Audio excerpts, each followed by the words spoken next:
Aqui é Roberto Chiniachiki. Eu quero agradecer a você por estar conversando comigo. Esse é uma síntese do que a gente tem falado nas várias palestras e principalmente o que nós temos escrito nos vários livros. Carícia Essencial, Amor Pode Dar Certo, Pais e Filhos Companheiros de Viagem, Donos do Futuro e Sucesso e Ser Feliz. E a ideia, o grande objetivo dessa conversa é ajudá-lo a fazer uma reflexão sobre a sua vida, sobre os seus sonhos, para que você tenha muita plenitude nesse passeio pelo planeta Terra. Quando eu era médico recém-formado, eu trabalhei no hospital de pacientes terminais. Não é uma UTI, né? Pacientes terminais são aquelas pessoas que estão fazendo a passagem na sua vida. Eu tinha uma enfermaria com 100 leitos, que significava várias pessoas morrendo todos os dias. E eu sempre procurei estar com essas pessoas para dar o suporte a elas nesse momento tão fundamental das suas existências e também para aprender com elas o que elas tinham vislumbrado nas suas existências. E o mais triste é ver que a maior parte das pessoas na hora da morte morre absolutamente arrependida com a maneira com que conduziu a sua vida. É muito triste ver que muitas pessoas na hora da morte pegam o médico pela manga da camisa e falam: doutor, por favor, não me deixa morrer. A minha vida inteira eu me sacrifiquei, trabalhei duro e eu não queria morrer sem ser feliz. E é muito triste para a gente porque a gente sabe que o filme está acabando e infelizmente essa pessoa não vai ter oportunidade de fazer essa virada na sua vida. E vendo tantas pessoas morrendo e se arrependendo, eu vi que a felicidade não é feita de coisas complicadas. Eu nunca vi ninguém na hora da morte chegar para mim e falar: doutor, eu me arrependo porque eu não apliquei meu dinheiro em imóveis. Ou, doutor, eu me arrependo porque eu não me vinguei daquele chefe. Ou porque eu não me vinguei da minha irmã ou do meu irmão.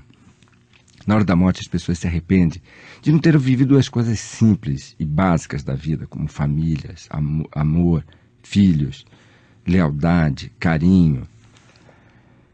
Eu vou falar para vocês as 3 coisas que as pessoas mais se arrependem na hora da morte. Mas eu quero pedir para você para não simplesmente escutar o que a gente vai falar, mas colocar em prática na sua vida, para que quando a morte chegar você tenha a felicidade de poder olhar para trás e falar: valeu a pena ter vivido. A primeira coisa que as pessoas se arrependem na hora da morte é de não terem amado. Os 2 tipos de exigências do amor: ou amado a verdadeira pessoa da sua vida. Quantas mulheres não casaram, não viveram com um homem que realmente fazia seus corações baterem mais forte? Ou os homens que acabaram aceitando casar ou ficar com aquela pessoa que estava ali do lado porque era mais cômodo. E o outro lado, aquelas pessoas que encontraram, que compartilharam a sua existência com uma pessoa, mas não souberam viver a riqueza desse relacionamento. Quantas mulheres na hora da morte falam para os seus médicos: sabe, doutor, meu marido era um cara tão legal e eu arrumei tantas encrencas por coisas tão pequenas, doutor. Quantas vezes eu briguei porque ele deixou o jornal esparramado pela casa? O que custava ter ido lá e dobrado o jornal e evitado aquele caos no final de semana? Ou, doutor, sabe, meu marido só tinha um desejo na vida, que era ficar jogando bola. O que custava, em vez de ficar arrumando encrenca porque ele está indo jogar bola mais uma vez, eu sair para fazer minhas coisas, ir ao cinema, visitar minha família? E os homens? Quantos homens na hora da morte desabafam para os seus médicos: sabe, doutor, a felicidade da minha mulher é me fazer feliz. E eu nunca fui carinhoso com ela. Abraço e beijo, doutor, era só no Natal, no aniversário, numa ocasião especial. Sabe, doutor, a felicidade da minha mulher às vezes eram coisas simples. E quando ela me pedia, eu deixava ela esperando 4, 5, 6 meses só para mostrar que eu mandava em casa. Quanta bobagem, doutor. Eu gostaria que você não fosse mais uma dessas pessoas. Você compartilhasse o seu amor com essa pessoa. Então eu quero dar uma dica para você quando chegar hoje à noite em casa. Segure a mão da sua esposa, olhe nos olhos, com carinho, com gratidão, e fale para ela alguma coisa do tipo: olha, meu amor, eu quero agradecer a você por ter compartilhado a sua vida comigo, por ter batalhado junto de mim pelos nossos sonhos, por ter me ajudado a criar os nossos filhos, sabe, por ter segurado a minha barra quando a vida ficou pesada, por ter enxugado minhas lágrimas. Quero te agradecer pela sua paciência quando eu estava naquelas épocas de muita irritação. Você, mulher, também, agradeça seu marido. Às vezes eu vejo que muitas mulheres ficam esperando que o marido fale algo de amor para elas poderem falar, mas eu gostaria de falar: você tome iniciativa, vá você, fale, desabafe, põe esse amor. Talvez você vai escrever num bilhetinho de amor, talvez você vai naquela noite dar um beijo e falar, olha, obrigado por tudo. Mas agradeça. Transforme a sua vida em algo muito especial. E para você que não está vivendo um amor, que está se acostumando com a solidão, eu gostaria de falar, vai atrás do amor, lute pelo amor. O amor não é coisa para covardes. A pessoa que fica com medo de tomar o não, vai ficar sábado à noite em casa assistindo televisão. O único desafio que ela tem é escolher o sabor da pizza e o único risco que ela corre é o de se apaixonar ou não pelo entregador de pizza. Tenha coragem. Ouse. Demonstre o seu amor. Quando o livro Sucesso e Ser Feliz foi lançado, muita gente me perguntava sobre a infelicidade, né? E eu vejo que tem muita gente que vive para não ser infeliz. E eu gostaria de falar para você, o triste da vida não é ser infeliz. O triste da vida é ser medíocre. O triste da vida é você nunca escutar um não porque você não teve a coragem de arriscar. Então, procure a pessoa que você ama. Fala para ela desse sentimento. Se você for aceito, ótimo. Se você não for aceito, você manifestou, você lutou, você batalhou. Valorize o amor. Valorize a pessoa que você ama, mas principalmente valorize você. Saiba que você merece amar e ser amada. A segunda coisa que as pessoas se arrependem na hora da morte é de não terem curtido os filhos. Eu tenho escutado tanto profissionais de sucesso falarem para mim, sabe, Roberto, eu tenho trabalhado muito e eu me sinto culpado porque eu não tenho tempo para curtir meus filhos. E eu quero falar para você, o triste não é quando você está longe. Quando você está longe, trabalhando, viajando, seus filhos estão fazendo lição de casa, brincando com os amigos no prédio, estão lá na internet. O triste é quando você volta para casa, dá um beijo formal na turma, abre a geladeira, pega uma lata de cerveja, pega o jornal e liga a televisão. Aí você mostra para sua filha que ela é mais insignificante do que uma lata de cerveja. Você mostra para o seu filho que ele é menos importante do que um jornal. Aí você mata a autoestima dele. Eu quero dizer para você, quando você estiver no trabalho, dê 110% da sua energia. Mas quando você estiver em casa, curta essas pessoas. Curta. Porque, às vezes, você fica uma semana viajando e o seu filho fica sonhando. Fala, bom, papai está trabalhando, batalhando pelas coisas da gente, mas ele me ama. Quando ele voltar, a gente vai brincar. E é triste para ele quando você volta e você vai direto para o jornal. Então, é para brincar, é para curtir seus filhos. É para entender que eles dão sentido para a sua vida. Eu sei que você se mata, como eu me mato, para deixar uma herança legal para os seus filhos. Mas eu quero te lembrar que a melhor herança que um pai, uma mãe pode deixar para o seu filho é o sentimento que esse filho é amado por você. E essa sensação de ser amado, você nunca vai passar com boneca Barbie, videogame ou viagem para Disney. É importante você olhar seus filhos nos olhos e dizer, filho, eu te amo. Filha, eu tenho orgulho de ser seu pai ou de ser sua mãe. Então, hoje à noite, quando você chegar em casa,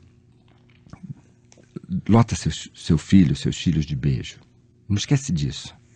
E também não é para pensar assim, não, o Chininha Chique tem razão, hoje eu vou dar um beijo. Não, é para colocar muito beijo, muito abraço, muito carinho na relação de vocês.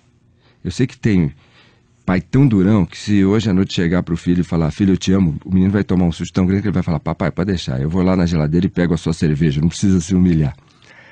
Sabe, mostre para o seu filho que você mudou. Mostre que talvez você tenha sido muito duro esses anos todos, mas agora você está disposto a curtir cada momento da vida de vocês. E já que eu estou falando em filhos, eu gostaria de falar de pais também. Lá no Japão tem um ditado que eu acho super profundo, que diz assim, as árvores mais altas são as que têm as raízes mais profundas. Todo neurótico é ingrato. O neurótico vai encontrar a mãe e vai falar, mãe, nem pedi para nascer, você que me pôs no mundo, agora me aguente. O sábio agradece. Então eu gostaria de falar para você, procura a sua mãe. Dá um beijo nela, agradece ela. Fala, mãe, obrigado pelas noites que você não dormiu para cuidar de mim. E tenho certeza que quando ela não dormiu para cuidar de você, naquela época não tinha fralda descartável, se é que você me entende. Procura seu pai e agradece. Sabe, ser macho não é falar palavrão, gritar com os outros. Ser macho é no almoço desse próximo domingo, na frente dos seus irmãos, seus cunhados, seus filhos, seus sobrinhos. Você segurar na mão do seu pai, talvez já velhinho, e na frente de todo mundo você falar, pai, eu te amo. Pai, obrigado por tudo. Não esquece disso. Não esquece de agradecer essas pessoas que te deram a vida. Especialmente as mulheres, agradecer a sua mãe, beijar a sua mãe. Eu vejo que tem muitas mulheres que chegam no almoço da família de domingo, beijam as tias, beijam as primas, beijam as irmãs e simplesmente dão um tchau distante. Oi, mãe, tudo bem? Está errado. Beija essas pessoas queridas. A maior parte das pessoas cujos pais já morreram se arrepende de não ter falado para eles, eu te amo. Se arrepende de não ter dado esse beijo nos pais. Não fique esperando que eles tomem a iniciativa. Tome você a iniciativa. Porque talvez eles se separem de você antes de você ter esse tempo para essa conversa. Faça isso hoje, amanhã, mas faça logo. Não demore. Se eu falasse para você, imagina que você tem mais 2 ou 3 dias de vida. Você faria coisas diferentes nesses últimos 2 ou 3 dias de vida? Com toda certeza procuraria gente para declarar seu amor, para pedir desculpas, para agradecer por tantas coisas.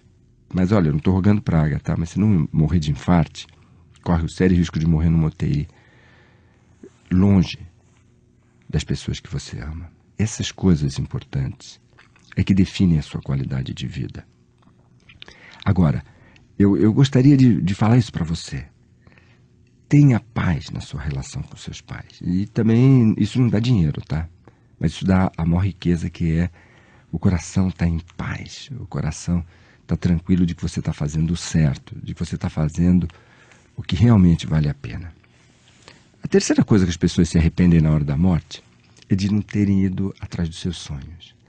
Quantas pessoas na hora da morte falam, sabe, doutor, eu fiquei cuidando da fazenda do meu pai e eu não queria cuidar de fazenda. Eu odiava vaca, eu odiava a criação, eu queria ser advogado.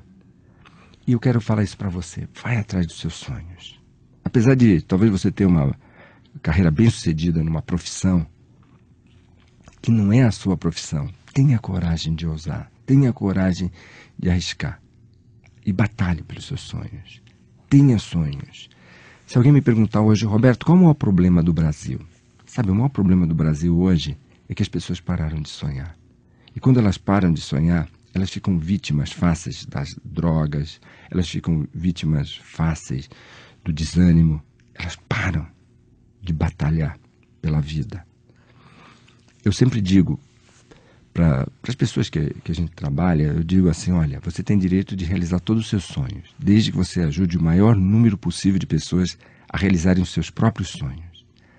Talvez, é engraçado isso, né? Às vezes o jornalista fala, Roberto, eu escrevo o quê? Palestrante, consultor organizacional, escritor. E eu falo, normalmente escritor ou palestrante, mas eu sempre tenho vontade de falar, escreve aí, assistente de realizador de sonhos. Eu acho que essa é a nossa profissão. Ajudar as pessoas a realizar os sonhos delas. E ter os nossos sonhos próprios. Ter sonhos que nos façam sentido. E quando você tiver um sonho grande, bem claro, eu gostaria de falar, a maior parte das pessoas não vão te ajudar a realizar seus sonhos. A maior parte das pessoas vão procurar te desanimar. E você tem que ter a coragem de lutar pelo seu sonho. Eu lembro de uma empresa no Sul que eu estava ajudando, e o empresário estava colocando um projeto para uma série de fornecedores, e todo mundo querendo desanimá-lo. E uma hora ele não segurou, deu um soco na mesa bem forte e falou para as pessoas, olha, eu proíbo vocês de destruírem meu sonho. Eu troco vocês, mas não troco de sonho. E eu quero dizer para você, tenha coragem de sonhar e tenha coragem de lutar, batalhar para realizar seu sonho. E para os jovens, pessoas com menos de 70 anos, eu gostaria de falar para você, pague o preço do sonho.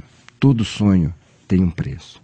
O preço de trabalhar até mais tarde, estudar sábado e domingo, fazer algo inusitado. Pague o preço do seu sonho. Lute pelo seu sonho. Talvez você esteja pensando assim, Roberto, mas eu não tenho sonho. O que eu faço com isso? Como que eu dou sentido para a minha vida?